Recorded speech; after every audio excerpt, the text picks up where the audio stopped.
she and I have already discussed it on this case, and we just both want you to hear the PC if we can, Judge. Okay. And then on the bond reinstatement as well, Judge. Right.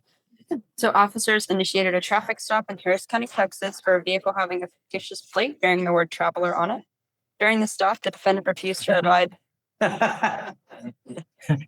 Traveler. Okay. During the stop, the defendant refused to provide ID or insurance information, stating, "I do not consent to this." Officer attempted to remove the defendant from the vehicle, and defendant actively resisted by pulling his arm away from deputies until he was detained.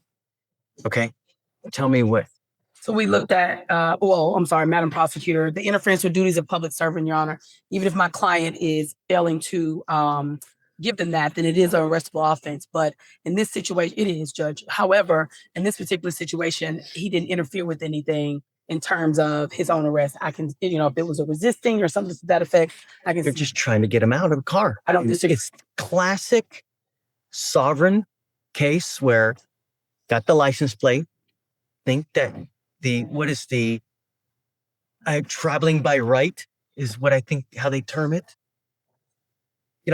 In this situation, Judge, and the reason I'm employing upon the court is, even from what Madam Prosecutor has seen on the video, they're pulling and tugging at his arm, which put my client in some fear. It was more than one officer. It was pretty. But he still has a duty. If they're asking you to come out, they can lawfully do that. And there are videos, and go on YouTube, right? There are hundreds of videos where officers will literally destroy your car to get you out.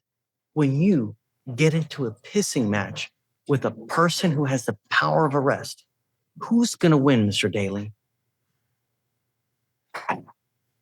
We don't disagree, Your Honor. Right. You know what I mean? That's real life. We don't disagree, Your Honor. I think under the circumstances of what actually happened, it was not Mr. Daly's position to resist or to interfere. That was not. He was concerned for his safety at that point. And actually, I don't know. Did you hear that? Right. And so in reviewing the video, it was pretty quick, pretty brash. They didn't give him an opportunity to respond per the prosecutor. In this situation, it wasn't as if he was intentionally. Remember, this is just a mere probable cause. Yes, so I agree. They ask you to come out of the car one time.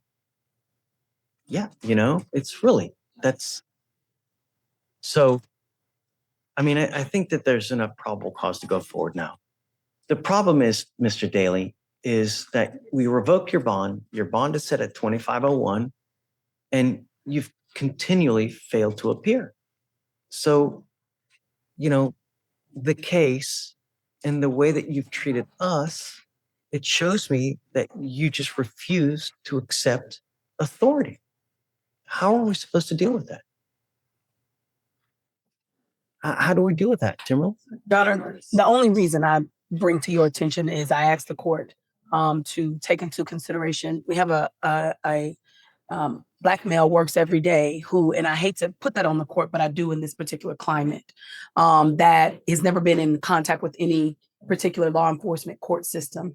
And from what I can see and what I hear out here from a lot of my Black male, and I'm sure it's common knowledge, is that because they are unfamiliar with the court system, they don't know, number one. Number two, when they do come in contact with police, and my mother is assistant chief of police. So I can understand, even when I was younger, I was taught that there are certain things that you have to do with when a police officer even stop you on a speeding ticket. What we don't know is whenever these officers come up, when you're somebody who don't have the privilege of having a police officer as a parent, or who isn't familiar and is being raised in this particular climate and seeing what they see on TV and seeing what they hear and everything that has occurred, you don't know what the proper steps are. I was trained from when I was grown up, what you do. I'm not saying that what he did was right or wrong. I'm not saying that how he reacted to this particular court, it is wrong. However, I'm employing upon the court to ask the court to take into a little bit of consideration. Number one, from his perspective, all defendants, can't just say this, but I do see that, from what I've known from this particular case and now in talking to him, I do believe that there is a sense of sometimes they just don't know. Sometimes they just don't. So I'm asking to reinstate his PR bond. I am now on the case. What you know about me, I'm a tight attorney. I run a tight ship. So, and by which of way I believe I can reach him and getting him to court and resolving this matter, which is what I talked to the prosecutor about when you were on break. It's like, let's just resolve this. Let's take care of this. I'll buy it. Yes, sir. Okay. Thank you, Judge. I'm not going to do this again, though. I promise you. I don't care whoever you have. If you flake on us again, that's 3 times. It's out. I'm not going to do it again. Do you understand, Mr. Daly? I mean, when you come to court, good things happen. When you don't show up and you continually do it, you can't expect good things to happen. Now, do you have a Texas driver's license? Not right now. You're not allowed to drive. Right. You have a bond condition and you've signed an affidavit with me today promising you're not going to drive. I don't care how you term it. Driving, traveling, however you're going to word it, whatever you do not get into the driver's seat of an automobile, a motorcycle, anything with a combustible engine where you can get on the road unless you have approval from us. Do you understand? I don't care that you have to work. I don't care if you have to go to church. I don't care if you're going to a funeral. I don't care if you're going to wherever it may be. Do not drive. Do you understand? Heed this warning. You're not going to get another one. Okay, Timberlake, I'll reinstate the bond. Thank you, Your Honor. And I'll talk to her. We were going to try to talk to Chief, but it's pretty busy. I mean, I think the case is only 3 months old. Yes. So you've got time. You can do whatever you want. Yes, sir. Thank you, Judge. Because you have a lawyer, I will waive your appearance. You don't have to waste your time coming to court now, but you must stay in touch with her and she'll tell you when you got to come back to court. If she comes back and tells me she can't get a hold of you because you're playing games or you've gone AWOL or whatnot, or you get arrested for something else, all bets off. We good? I'm not asking for much, man. You know, really. And for future reference, when you get into a pissing match with someone with the power of arrest, you are nearly always going to lose. It's just the way it works. And as a young Black man in today's society, you got to be extra special careful because things can go really wrong really quick. And there's evidence of that over and over. Mr. Daly appeared in court after being accused of resisting officers during a traffic stop involving a vehicle with a fictitious license plate.